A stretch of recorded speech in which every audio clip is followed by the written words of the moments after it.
the age-old decision of whether or not to put fluoride in the city's water supply. It was approved in this city in Regina in 2021, and we'll see a small amount of fluoride added. Always a contentious issue anytime this is brought up. Here's why Bezo thinks it should be debated again.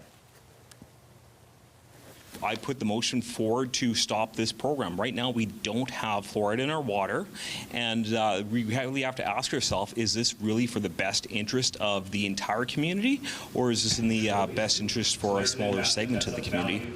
If it is not blocked, fluoride would be added to Regina's water supply in January. For more on this and other council decisions, we welcome in the mayor of this fine city, Chad Bachynski, this morning. Thank you so much for being here. Thanks for having me. Let's start with where we just ended off. The decision to put fluoride in the water seems to come up every couple of years, and man, it gets heated.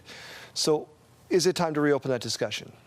I mean, Councillor Bezo brought it forward, and he brought forward a reconsideration because he feels there's maybe some new information we need to look at. So that's our job. At the end of the day, is if any councillor has a right to bring something forward, and at the end of the day, it's our job to bring in the professionals, bring in the health experts, and look at it. He says he's heard that on the doorstep. Have you heard it at your office, even in the last 24 hours since this was brought up? Yeah, I've had some folks reaching out and asking some questions, and so at the end of the day. Councillors brought it forward, so we'll have an opportunity to, again, bring in the experts and see if anything's changed since 2021. What is your stance on it? My stance is I want to hear from the experts and see what they have to say. So I just want to confirm, and now that it's on the floor, we'll confirm with the experts and see where we're at today. Water is a contentious issue in the city right now. A lot of people talking about water bills, saying that since their meters have been put in, the bills have skyrocketed, and they're getting those colloquial 400 bathtub full of water used in the last month things on their bills. What's going on with the water right now in the city?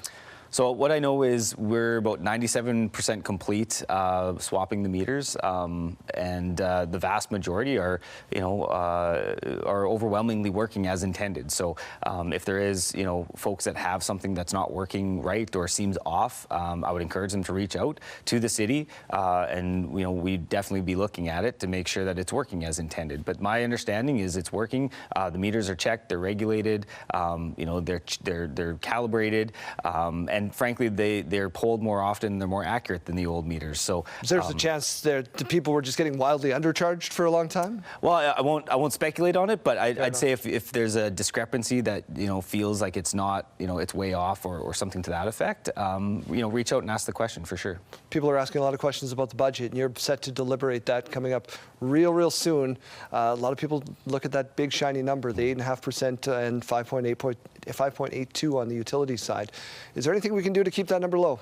Well, we're going to take up to an entire week to talk about it. So, we're going to ask questions. We're going to understand, what is the proposed spending for this year, and what needs to happen this year and what doesn't. What I will say is, from the city's perspective, I've been very clear that we need to get on top of our infrastructure. If we don't invest today, we'll invest a lot more tomorrow as a reactive measure than proactive measure. How much are we looking at for our roads, including things like snow clearing, which we're just coming out of?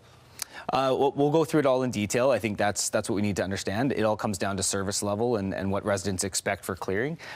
So again, we had a lot of snow already this year, and March is pretty early. We're not out of the woods yet. So there's one more dump of snow coming. We know that. It just happens every single time.